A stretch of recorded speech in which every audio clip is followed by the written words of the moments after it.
Good morning, West Virginia Wesleyan Bobcats. This is Channel 22 News, and you're here with Ben Wilson. And I'm Donovan Woods. I hope you had a great weekend celebrating St. Patrick's Day and also enjoyed the nice sunny weather Buchanan got. Did you know Wesleyan had an esports team? Reporter Tucker Denning sat down with a couple of players on the team and discussed what they do on a daily basis. Many sports are offered at West Virginia Wesleyan College, and esports is a very important one. Many different video games are a part of this program. Currently play Valorant for the esports team. I play Rainbow Six Siege. I play League of Legends. The Esports Gaming Computer Lab is currently located inside the English Annex, and most players play inside on a day-to-day basis. I mean, we're like a family. We're a brotherhood almost, and one girl, but it's expanding slowly but surely. I think in any competitive endeavor whatsoever, you have to really enjoy what you're doing to get anything out of it. Make sure whatever you're doing with it that you're enjoying it. The number one tip that esports players have to anybody interested in joining the team or the club is to contact the coach. If you're already on campus and wanting to join the esports team, just reach out to coach, and then we could probably get you set up with like a practice and see how well you do. Coach is going to be the biggest way that we get you in here. The first rule of esports is to have fun. For more information, contact Coach Hayes at hayes.e@wvwc.edu. This is Tucker Denning, Channel 22 News.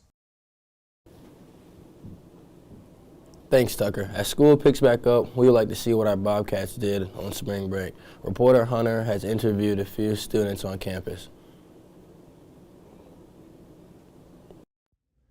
I'm Hunter Dearlum from Channel 22 News. Recently, I went about campus asking students what they did for spring break. Here's what I got. I'm here with sophomore and men's soccer player Ahmed Abdul Salam to talk about what he did over spring break. Ahmed, what did you do over spring break? I stayed in Buchanan, nothing crazy. It wasn't as fun as I wanted it to be, but it was a nice rest. Very nice. And what happened over spring break in Buchanan? Did you watch Netflix shows? Were you playing soccer? What was going on? I would train during the day, run, go to the gym. The wellness center was open sometimes, but sometimes, some closes early. We don't know what's going on. But yeah, Breaking Bad destroyed that show. Very nice. Seasons finished. And the weather, how was the weather while you were here? It was sunny some days, and then some days it was really cold, so I don't know. Awesome. Thank you, Ahmed. You're welcome. Once again, I'm here with sophomore men's soccer player Junior Razzo to talk about his spring break as well. Junior, how was your spring break? My spring break was pretty good. I went to Panama City Beach with a couple teammates. We rented out an Airbnb. It was pretty fun. We expected the Airbnb to be good, and it was. It was excellent. I rated a 9 out of 10. The weather wasn't kind of good, but we went out at night to the clubs, enjoyed ourselves with a bunch of my teammates and just got away from school just to have fun and enjoy ourselves a bit. And Junior, would you do it again? Yes, I would. That's what I'd like to hear. Junior, thank you very much. Thank you very much. I'm here with freshman and men's soccer player Devin John to talk about his spring break vacation as well. Devin, how was your spring break? It was good. Me and a couple of buddies drove down to Destin, Florida, so that was fun. Nice. And how was the drive? It was long, but it was worth it. Very nice. And where'd you stay when you were in Florida, Dev? We stayed at a penthouse. Wow. Sounds like quite the guy. Got quite the money as well. Devin, thank you very much. No problem. Thanks, Hunter. Now for the update on school sports. Our softball team has had a great season so far, going 2-4 this week, tallying their overall record to 11-8-1.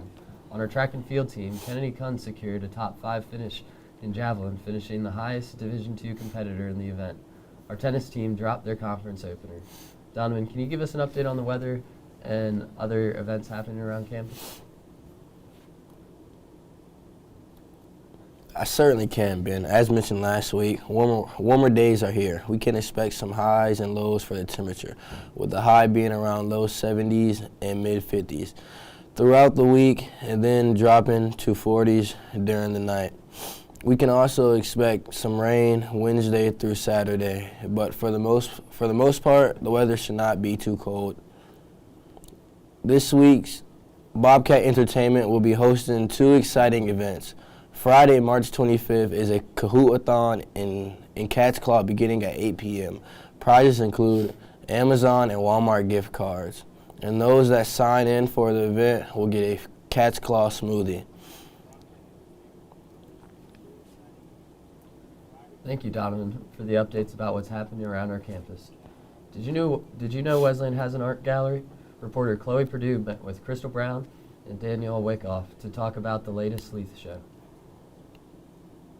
So I am Crystal Brown, and I work in the Sleeth Gallery as a gallery coordinator and director. I'm Danielle Wyckoff. I am an associate professor at Kendall College of Art and Design. I live in Grand Rapids, Michigan, where it is very chilly. We don't have spring yet there. And my work runs the ranges of drawing, printmaking, installation, performative actions, and language, writing, storytelling, poetry. I'm still in the process of really understanding what it is that this work is truly about. So the title of the exhibition is Carrying, and it is a play on the word care and to carry, and it is thinking about the action of how we carry people with us, whether it's a physical carrying, so there'll be images of me holding my daughter in some of these, but then carrying as more like broader ideas. And some of the pieces that are brand new are very, they're non-representational, yet the motivation was still this idea of carrying. It also has a lot to do with walking in the landscape and my deep love of the land. The way that we use words to attempt to define and to hold those that we love. So I've known Danielle for a while, and I've known of her work for a while, but some of this work is really, really new. So I haven't had a whole lot of time to spend with it, but something that I really like about Danielle's work is her relationship between poetry, not just the verbal poetry, but the visual poetry of work. And so I find these things to be very interesting in the way that they kind of draw the viewer in to investigate and ask more questions. And I like to look at this work and then leave the room thinking more deeply about it after I'm gone. And so it sets with me in a different way, something that's more deeper and meaningful. Well, since 2008, I've been collecting stories about love from people who are willing to share. I will make a sign that says, please tell me a story about love. I'll sit in a public space and just wait for people to engage with me. So I've done this in Santiago, Chile, in Shanghai, China, in Springfield, Illinois. So in a variety of places to try to interact with as many different people as I can. And part of the impetus for that work is this underlying current that even though we might be quite different from one another, we know each other through the way that we can love and how we feel when we lose love. And so over the past couple of years, I've been thinking a lot about carrying, how it feels to carry my daughter, what it means to care for her, and just thinking about the idea of the maternal as a way of caring for others, not just biological children.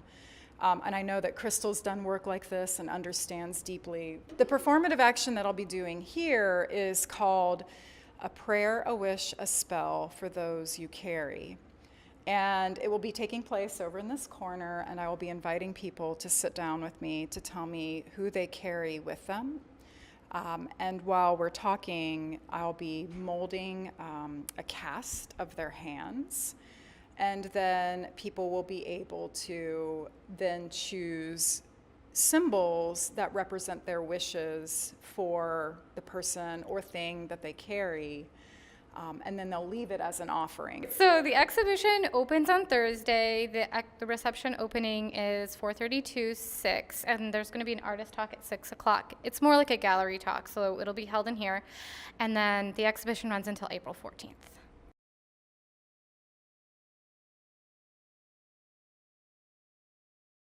Thanks for tuning in with us this week. From all of us here at Channel 22 News, have a wonderful week. As always, I'm Ben Wilson. And I'm Donovan Wood. So long from the studio.